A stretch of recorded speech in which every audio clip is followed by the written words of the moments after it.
Samantala, malaking bilang pa rin ng mga boto ang hindi pa pumapasok sa unofficial count ng Parish Pastoral Council on Responsible Voting o PPCRV. Para sa detalye, umaaksyon live si Beverly Natividad.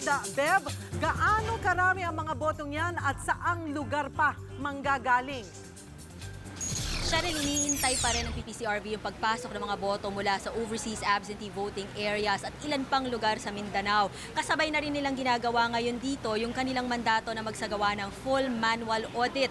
At yan ay makakatulong lalo na doon sa mga nagdududa sa resulta ng bilangan.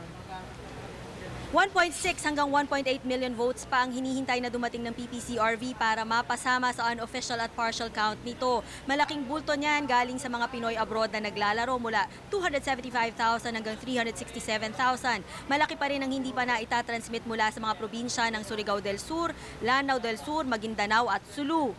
Binubusisi na rin ng PPCRV sa manual auditing ang mga election returns para makumpara kung pareho ang laman nito sa transparency server. Ang full manual audit na ito ng PPCRV ang makapagbibigay linaw sa anumang duda sa resulta ng botohan gaya ng sinabi ng kampo ni Senador Marcos kaugnay ng pagbago umano sa hashcode sa server na naglagak sa kanya sa pangalawang pwesto. Bago kasi nag-transmit ang mga VCM sa transparency server, 8 kopya ng ERs ang ipiprint nito. Ang isa ginagamit ng PPCRV sa full manual audit nito ngayon. Ang problema lang baka matagalang matapos ang full manual audit gayong magko-convene na ang National Board of Canvassers sa May 23.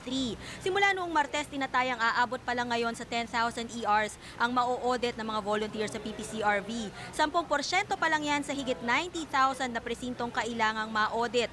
Niliwanag din ng PPCRV na tagatanggap lang sila ng datos, wala silang kakayahang magbago ng hashcode o command sa programa ng transparency server. Hindi ho amin yan, hindi ho namin software, hindi ho namin programa yan.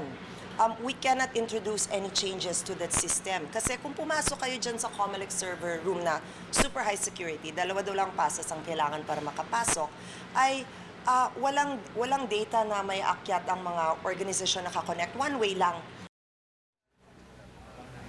Cheryl, sa ngayon meron ng bagong datos na pumasok nitong ang 3:45 ng hapon pero wala pa rin dumarating ng mga boto mula sa overseas absentee voting areas.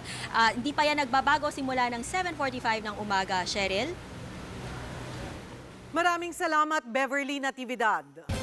Be sure to come back. Use 5 everywhere. Copyright 2016.